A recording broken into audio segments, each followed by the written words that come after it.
Alright, partners, magandang tanghali sa inyo lahat. At ngayon, nandito tayo. Ang ating dala-dala ay jeep. Dahil napakalaki ng ating pangarga. Ang dala-dala lang naman po natin is 33 feet 33 feet na rib type or color roof na pangbubong natin doon sa ating roofing project. Ngayon, gusto ko rin i-share sa inyo yung accomplishment natin doon, yung update para sa ating project na yon doon sa roofing works. At na yan, nakita nyo naman sa harap kung gaano kahaba ito. Itong jeep natin, napakahaba na. Ano pa kaya yung bubong na yan, diba? Ngayon, partners, puntahan natin yung ating project na bububungan at makikita nyo doon kung ano na yung accomplishment natin. Yo. Okay. Thank you. Ayan, partners, may share din ako malupit mamaya. Kaya pilitin nyo matapos itong vlog na to. May sasabihin ako about dito kay Camellia. Okay, partners, kita-kits tayo sa site. Dadrive muna tayo. Okay po. Ayan, partners, nandito tayo ngayon sa ating new roofing works or yung binububungan natin na garahe. Ayan, yan yung sinabi ko kanina. Yan, ganyan kahaba po yung ating karga-karga. Yang haba na nitong jeep, kinulang pa rin dun sa dala-dala natin na color roof. Nasa 33 feet nga po ata yan, pagkakatanda ko. Parang 33 feet, ganyan kahaba yan, partners. Yan, bali 0.5 po ang kapal ng ating bubong na gagamitin. At ayan, mag-update na rin po tayo ng ating accomplishment dito sa ating roofing project po dito kay Camellia. At ayan na itsura po. Ayan, binababa na nila yung bubong para dyan at saka para doon. At yan na yung pinaka-itsura. Okay, pasok po tayo. Diretso tayo dito sa loob.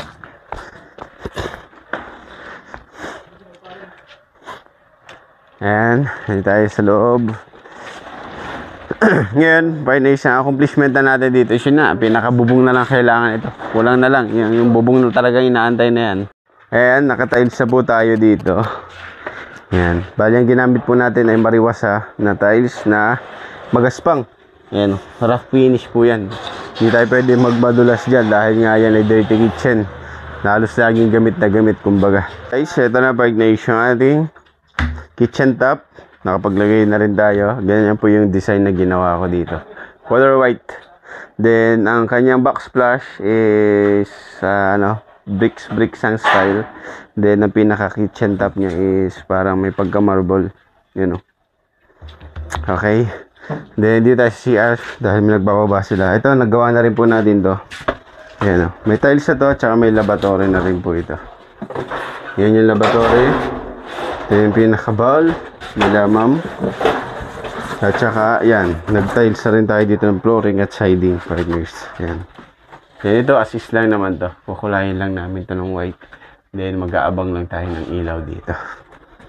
Yun yung ating accomplish dito sa ating another project kay Camellia. Then yun nga, plano na po namin is magpapintura. Kaya nag-prepare na tayo ng mga bang pintura dito, partners. Yan. Ayan, then ito, pang-kisame na po ito. Ayan. Nagdala na rin tayo ng mga pang-kisame. Metal paring, carrying channel. Ayan. Para, ayan, walang gel. Para hindi na tayo, magka-problema sa huli. Dahil sa hirap nga magpasok ng materialis dito. Then, sa pa dito sa harap, okay na rin po dito. Ito, partners. Ayan, Ayan. Yan yung additional na roofing dito sa harap nila ma'am. Ayan. Partners. Yan yung accomplishment natin ngayong araw dito sa ating new project or dito sa ating roofing project kay Camellia. Alright. Dito tayo, partners. May share ako sa inyo. Kaya na nga, tama-tama rin na nagbababa kami ng yero ngayon. May share lang ako sa inyo na mabilisan lang, konting pahapyaw lang para magkameron kayo ng idea about dito kay Camellia. Yan, kung napapansin niyo yung rib type na yan, yung bubong na yan, partners. Nagka-problema kami dyan kanina.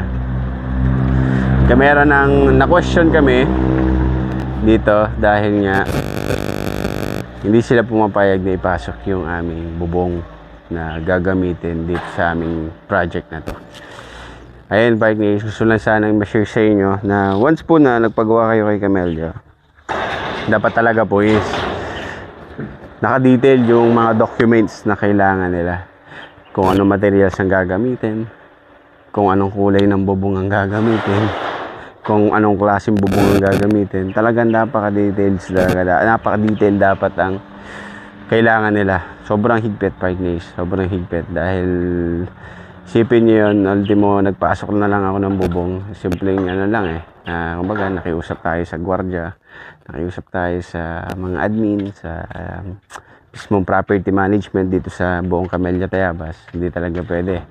At nakailang araw na hold to doon sa mismong fabrication ng bubong. Kaya doon kami nahirapan, partners, dahil bago namin naipasok, nakailang tenga. Sana kung sa amin lang po, kung ito ay naipasok agad noon, matagal na po may bubong yan. Then isa pa, partners, linawin nyo rin po kay Camellia yung rules sila at mga regulation pagdating sa mga extension o sa mga garahe, bubong ng garahe, bubong ng porch. Kung ina-allow nila ang rib type, partners, kung ina-allow nila yung bubong na yero or kumbaga yung color roof. Kasi minsan talagang hindi sila pumapayag na gamitin yung is color roof.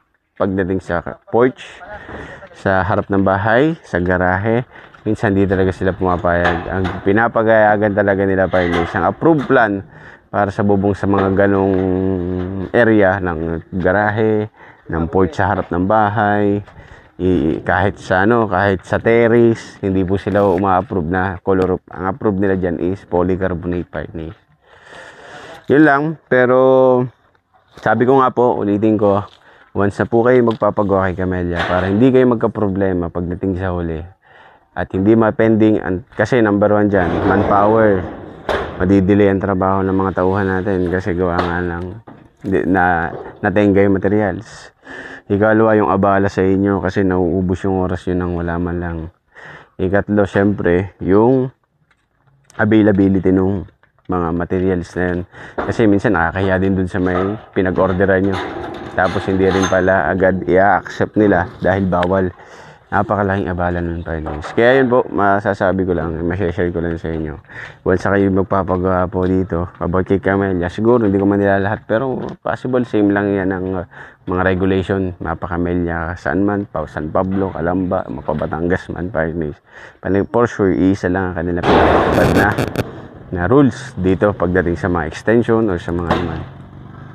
Kaya yun po, masasabi ko lang is dapat naka-detailed lahat ng inyong mga materials, even yung mga gagamitin ninyo na ipapasok, dapat naka-detail dyan. Kasi talagang sisilip at sisilipin yan kahit pasabihin po natin na kayo ay yung matagal na homeowner. Talagang napakabusisi po nila. Ultimo, yun nga, pag-check nga ng guide, hindi rin kami pinapasok. Pero din, magandang points din para sa isang subdivision. Magandang para sa akin magandang may good din naman na pinapakita yung nangyari sa amin dito. At yun yung nakita ko na kung paano nila pahalagahan yung subdivision nila. Kung paano sila maghigpit, kung paano sila sumunod sa regulation talaga. Kasi sa ibang subdivision talaga, mapapansin nyo, ay sobrang wala na sa uniform yung bahay. Kung mapapansin nyo dito, mapapansin nyo yung mga bahay na yan. Iisa't iisa lang, wala kayong makikita tindahan. Kumbaga, yung ibig sabihin, may tindahan naman yan, panigurado dyan sa mga unit dyan. Ibig sabihin, yung bagang sobrang dumi na subdivision. Yung may talipapana, mayroong kung saan barong-barong na yung harap, hindi na maganda. Yun yung isang tinitingnan ko na magandang points para sa pinapakita nilang paghihigpit sa subdivision na to, na inaalagaan nila yung siyempre yung ambience, yung itsura pa rin ng kapaligiran, kasi talaga napakaganda pagdating dito. Hindi ka pwede, marami nga lang talagang bawal, partners. Pero yun po, ang papayo ko lang siguro pagdating kay Camellia, yun po, i-detail nyo lahat kung ano yung papagawa nyo at saka kung ano materials yung kailangan. At saka kung kailan kayo mag-start, kung kailan yung plano ninyo. Tapos syempre number 1 yung floor plan, building permit. Tapos yung mga permit kay Camellia, mga material cost, labor cost. Pakita nyo sa kanila, explain nyo sa kanila. Kung magba-violation man po kayo, lakasan lang talagang loob parties.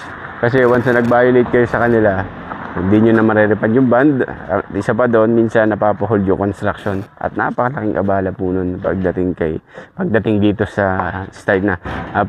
Kumbaga para sa aming mga contractor, kontrata, napakalaking abala para sa amin, parties. Kasi isipin nyo, ang tagal na namin in order tong yero na to. Ngayon lang napasok, napakalaking oras na nasayang, yung pera na nawawala kasi nga nagpapasahod tayo ng tao nang wala din naman nagagawa kasi nga natingga yung materials, partners. Yun lang, basta po payo ko lang sa inyo nga po, ulitin ko, i-detail po natin bawat sa kanila para malaman nila kung ano yung ipapagawa nyo. Alright partners, yun lang ang aking session ngayong umaga na to at hanggang dito na lang. Bye bye po.